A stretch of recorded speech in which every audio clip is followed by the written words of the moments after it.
ใหญ่พูดนั่นแล้ว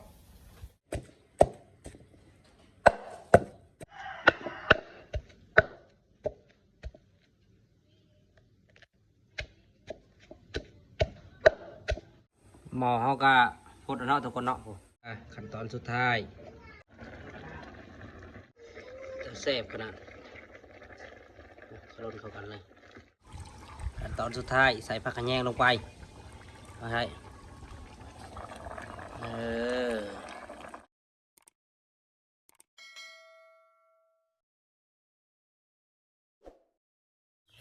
บายดีสบายดีพี่น้องสบายดี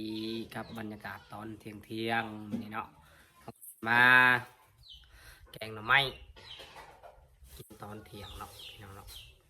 เอาไปไล่ไปหามากินนี่เนาะนี่เด้มีแต่ยอดพอดีแกงเนาะเดี๋ยวน้ำก็ยังบริพดเนาะนี่ดิน้ำมันกำลังคังเอาไว้มันกำลังได้พดเดี๋ยวถ้ามันพดเขาจะมาใส่น้ำมันอีกเดี๋ยวเขาไปใส่กระดูกหมูเนาะพี่น้องเนาะไปผักกระดูกเนาะแกงน้ำมันใส่กระดูกหมูไปเดี๋ยวเราจะไปผักกระดูกหมูใส่เนาะถ้ามาพดเราจะมาใส่อีกนี่กระดูกหมูใส่แกงน้ำมันเปลี่ยนบางใหญ่เนาะพี่น้องเนาะตอนน้ำมันคือจีแซ่บหนังมันเน้นๆเลย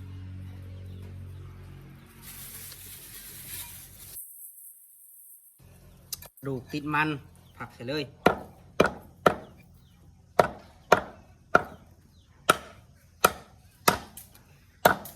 อะไรก็เอาผ้าผักเอาขวน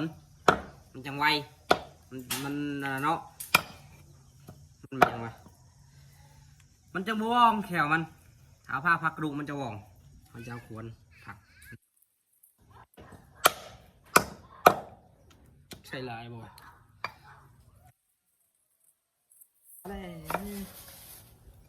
เอามาเพิ่มบ่ตกเลยเอามาไหมเอามาหน่อยหนึ่ง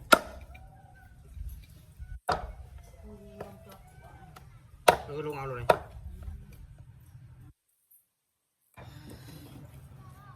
อาจจะใส่สำนีทุกคนพอดีมันเนาะติดมันแซ่บๆมันจะกินใส่ร้ายแล้วมันมีก็กินร้ายมือเลยเดี๋ยวสิใส่น้ำมันมันอีกมันจังมีรสชาติมันแน่หน่อยหนึ่งนะ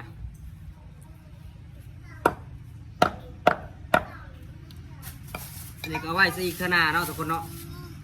เฮ้ยกิน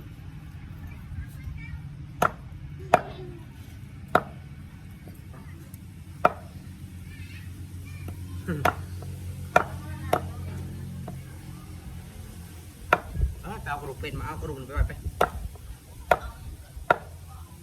ขึ้นมันหน่อยเลยเอาแล้วทำนี่แหละตอนนี้แต่ได้เติมไปยุคหนึ่งพี่น้องเนาะโอ้ยตกเลยโอ้ยมีผู้เห็นนำเดี๋ยวหมอพลจะไปใส่เนาะเดี๋ยวถ้าเบิ่งตอนหมอพลเขาจะใส่น้ำมันก็ใส่กระดูกหมูนะทุกคนอันนี้ก็จะเป็นพางมังอึเนาะพี่น้องเราจะมาใส่อันนี้จะเป็นหน่วยมันมังอึใส่มังอึพร้อมแกงน้ำมันแบบลาวๆเอาเห็ดกระตุนหรือว่าเห็ดหูหนูมีหมักบุบหรือว่าหมักบวบ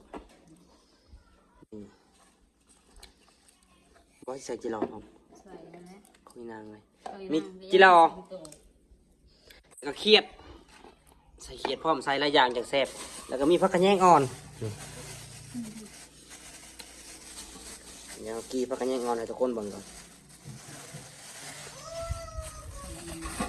นี่ผักกระแยงหน้าแซงเนาะทุกคนเนาะครับซื้อมาจากตลาดเขานี่งามๆเลยนี่มานั่งนี่จะกระดูกหมูนี่ไง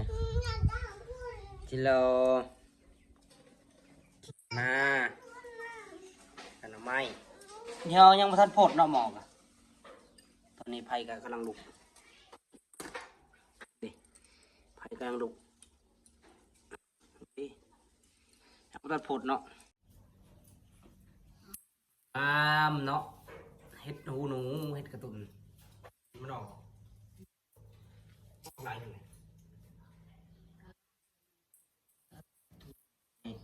พี่บอกเป๊ปซี่เนาะใส่ใหญ่ลายมันจะกินลำบากเห็ดกินเองต้องเห็ดง่ายๆกินง่ายๆเห็ดแซ่บปืนก็ต้องยิงเห็ดกินแซ่บอีกเพราะว่ายันปืนว่าคน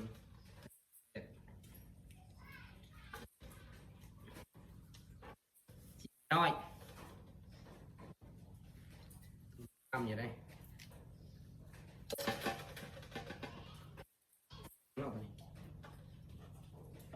เห็ดเค็มพร้อมหน่อยหนึ่งใส่พอดีเป็นพิธี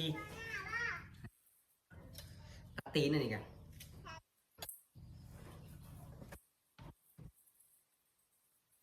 บวบบวบมันจะผ่าไปสิอีกน้อย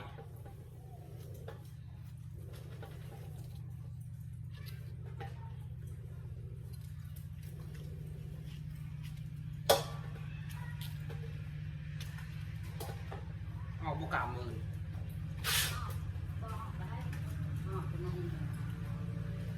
มันจะมาใส่มันอีกเนาะ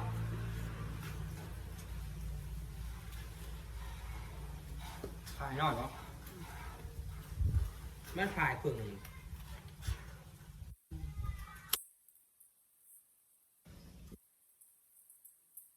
ใหญ่ปุ๊บ ทำงานแล้วพอแล้วมันเปียกแล้วฮัน ใส่หลายๆอย่างมันจังแซ่บพี่น้องเอ้ย พอแล้ว จังนัวมันจังอันนี้มันจะหวานมันเนาะ เออ แต่เราท้องถิ่นก็ใส่น้ำตาลแต่บ้านเฮาก็ใส่มะอื้อแทนแล้วก็กระดูกหมูกับมันพอได้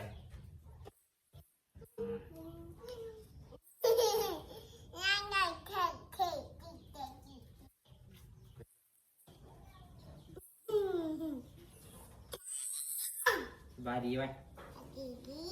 ให้เราเล่นสบายดี สบายดีกล่องไหม ให้เราเล่นสบายดี ไปลินไปลินไป ดีเด้อดีนะ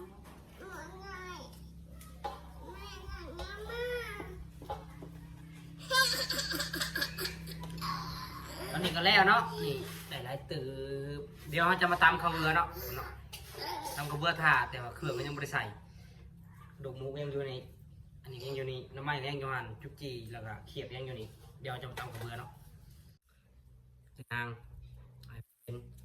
ข้าวเบือหรือว่าข้าวหมาใส่ไปใส่ลงไปนี่กันเดี๋ยวจะใส่มะพริกน้ำลังเนาะพี่น้องเนาะเดี๋ยวตำมันนี่แหละแล้วก็ตำมะพริกใส่เอามะพริกใส่แล้วก็ตำเพราะว่าเขาตำนี่กับพริกมันจะกระเด็นเข้าตาเขาต้องระมัดระวังเห็ดกินกับทาเห็ดบระมัดระวังกับเจ็บเองมันเจ็บดอกมันแสบนั่นแสบพริกถึกเลยเนาะเดี๋ยวตำก่อน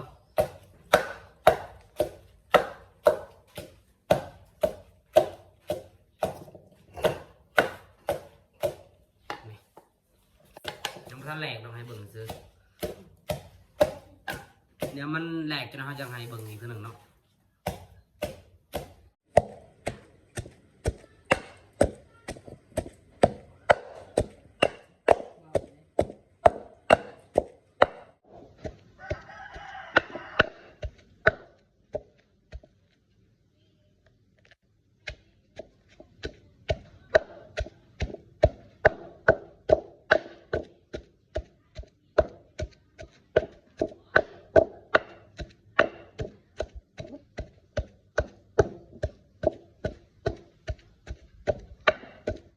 หมอเขาก็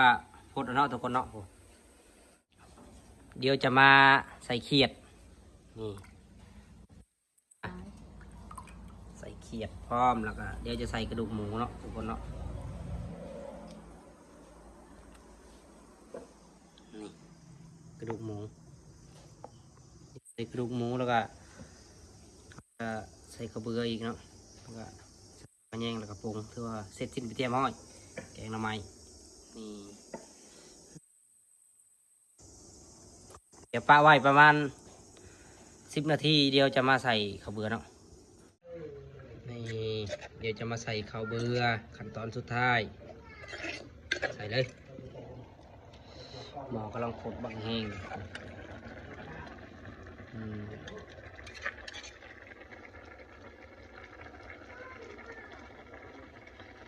จะนั่งเคี้ยวขักลีเนาะพี่น้องเนาะ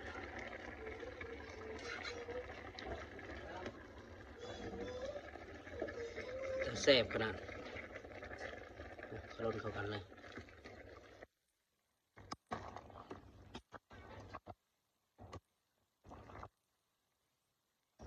ประกอบมันหลายเกินเลย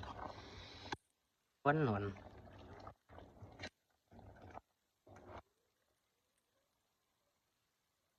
เอาไว้นี่เดี๋ยวจะหน่อยเราจะมาใส่ผักกระเยงก่อน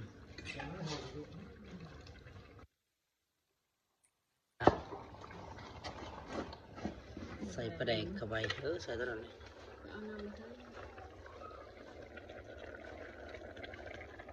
เดี๋ยวจะใส่ปลาแดกอีกนี่ผักกระเยงเขาจะรอขั้นตอนสุดท้ายหน้าตาคนเนาะคักขนาด เอาวะ พอเลย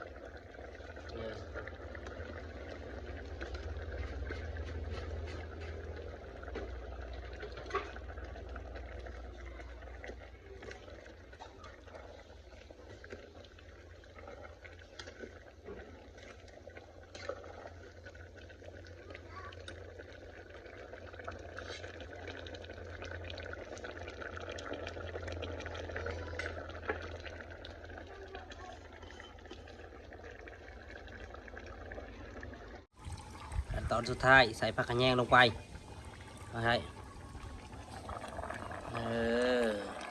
เราจะปรุงเลยเอา